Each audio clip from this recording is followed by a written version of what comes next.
Tarpley here in Washington, D.C. The CIT bankruptcy, and remember, the CIT bankruptcy comes 1 week after Capmark, and Capmark, with $200 billion in real estate loans, signals that the commercial real estate crisis is upon us.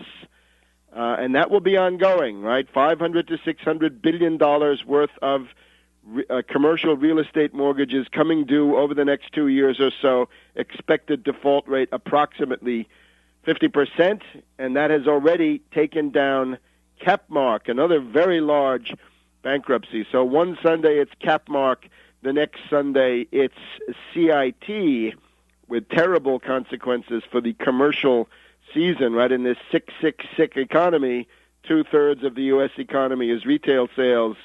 That's a bad combination. So depression getting worse, world economic depression increasing. There is no recovery, and there is no cycle that will lift you out of it. No Austrians, no dear Chicago boys. There is no cycle. There's no automatic lift. It's a bottomless depression, and until you get back to effective New Deal policies, get rid of your monetarism and your Washington consensus and your neoliberal jabberwocky, the depression will get worse and worse. Now, last Friday, Sheila Bair was busy at the FDIC, not as busy as she should have been. She shut down 9 banks. That's a record for this year. Sheila Bair strikes every Friday. She's like the owl of Minerva. She takes flight at dusk on Friday afternoon. 9 banks taken down. Total for this year, 115 banks.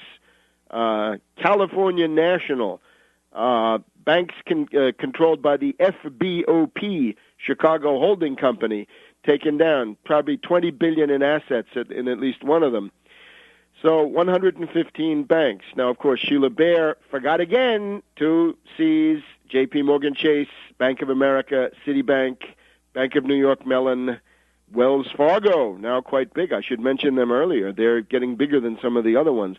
Those are all zombie banks. They're all bankrupt. Sheila, you blew it again. Another Friday went by. You didn't seize the top 10 money center banks, which are all bankrupt by virtue of their derivatives. Well, again, it's Friday again this afternoon after we record. Sheila will undoubtedly strike again. Will it be more than 9 banks or fewer? The British have announced that the nationalized British banks, Northern Rock, Lloyds, and Royal Bank of Scotland, and that's quite a large combination, will close a total of 700 branches. So even after you've been bailed out by Gordon Brown, you will still sink into further levels of bankruptcy. All that meant that there was what amounts to a pre-Halloween mini crash a week ago today. Remember, the U.S. market lost 250 points. U.S. was down 2.5%.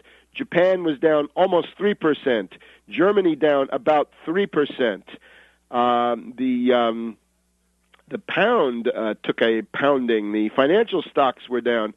J.P. Morgan was down 6% a week ago. Now, in the meantime, of course, Plunge Protection Team back in action, trying to keep the Dow at about 10,000, and they seem to have done that for the rest of the week now.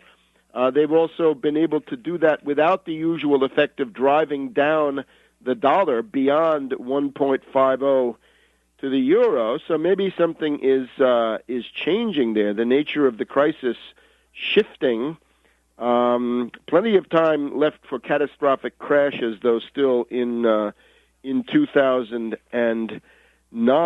The FDIC fund, we should have mentioned, is now increasingly depleted. We'll be reporting on that as time goes on. So again, the only answer to this stuff is hit them with the Tobin tax, 1% tax on all Wall Street financial turnover, starting with derivatives of all types, exchange-traded and over-the-counter, and reimpose Glass-Steagall. So you can pick. You want to be a bank? Okay. You want to be a broker? Okay. You want to be an insurance company? You get to pick one, no more than one. Pick one from column A, and one is all.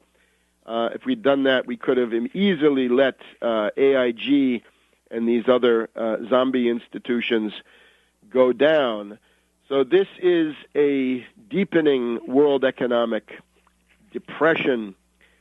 We've also got now, let's shift topics to the question of the Milan verdict. This is a historical event. On Wednesday afternoon, the court in Milan, Italy, run by Judge Maggi, has handed down a verdict in the CIA kidnap rendition cases, and in particular, the most celebrated one of these is the kidnapping of Imam Nasser, known as Abu Omar of Milan. Now, what this guy is anybody's guess. He was under investigation by the Italian authorities. Whether he's guilty of anything, we'll never know, because the CIA barged in with a Special Forces Green Beret Delta Force gang and kidnapped him on a public street in broad daylight in Milan so that the Italian investigation could never be completed.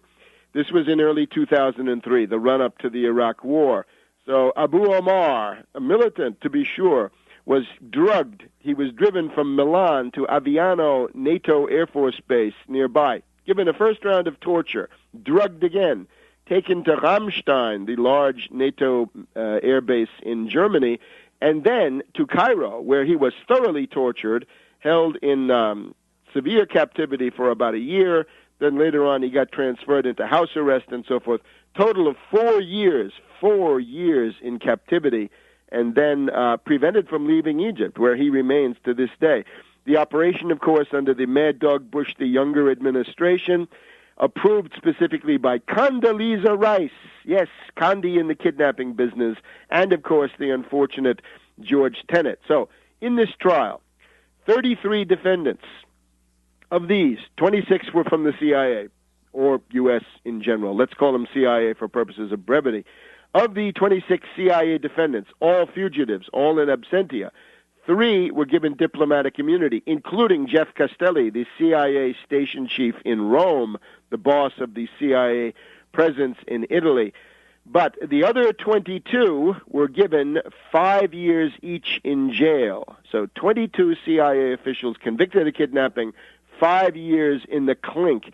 And the CIA station chief in Milan, Robert Selden Lady, alias Bob Lady, 8 years in jail, and his villa near Asti, between Turin and Genoa in the wine country, was confiscated. So no cushy retirement in a storybook setting for Bob Lady. There were also 7 defendants from SISMI, the Italian military intelligence, SISMI. This included the boss of it, Polari, his number 2 man, the anti-terror director, Mancini. 5 of them, including the 2 big fish, got off because the evidence was covered by state secrets. This was an intervention by pro-CIA forces in the Italian Constitutional Court.